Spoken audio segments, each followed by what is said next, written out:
Hello guys, so today let us now look at the zero exponent rule. So to understand this very well, we need to first remember the second law. The second law, you can call it rule of exponents, where if we have a to the power of n divided by a to the power of n is equal to a to the power of m minus n, where a is not equal to 0, then m and n are integers. Okay, so in this, let us try to look at part A. Let's look at 2 to the power of 5 divided by 2 to the power of 3. Now, if we use the expanded form method, whereby we will get 2 times 2 times 2 times 2 and times 2 divided by 2 times 2 times 2.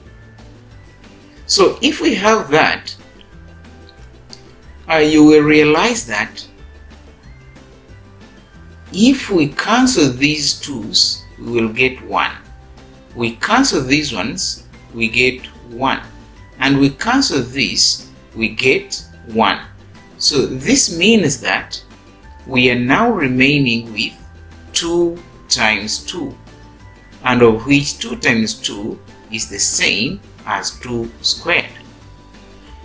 Now, if we choose to use the second law of exponents, so that if we have 2 to the power of 5 divided by 2 to the power of 3, it means that we will have 2 to the power of 5 minus 3, and in this case we will have 2 to the power of 2, which is 2 squared.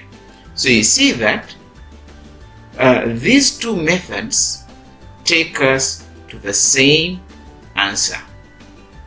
Okay, now let's focus on part B. For part B, let's have 5 squared divided by 5 squared. Now, if we use the expanded form method, we will get 5 times 5 divided by 5 times 5. And in this, you will see that if we take away these two 5's, we get 1, and this we will get 1. And in that case, we will still get 1. Okay?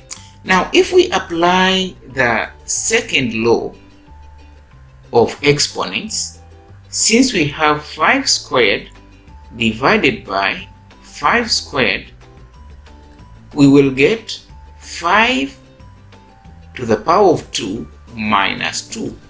And in this case, we will get 5 to the power of 0. Now, 5 to the power of 0, it will also give us 1. Since you saw that even in the first method, we got 1. So you see that 5 to the power of 0, we are getting 1. Now, let's move on. We go to part C.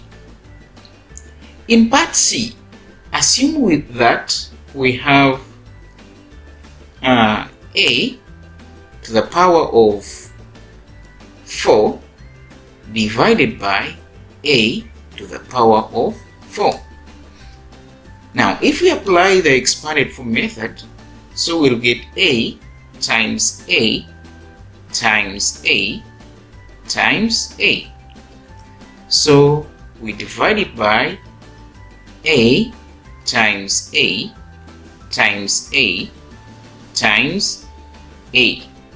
And you will realize that these two a's will give you a 1. Same here, we get 1. We will get 1 and we will get 1. So you realize that we will still get 1. But now if we apply the second law of exponents and we get a, let me use a different color.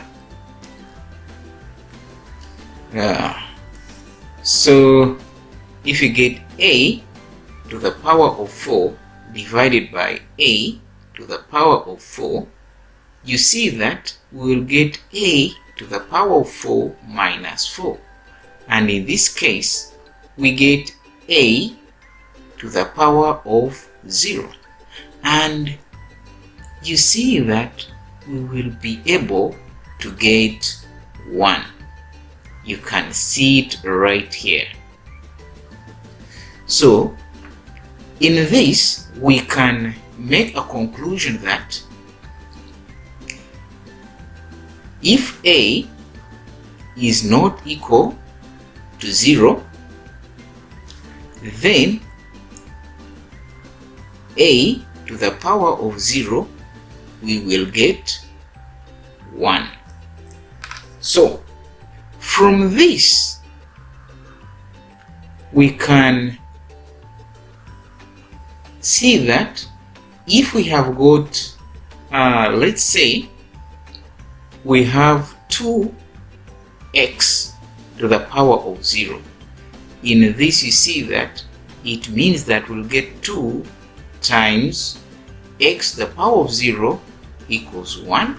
We will be able to get 2.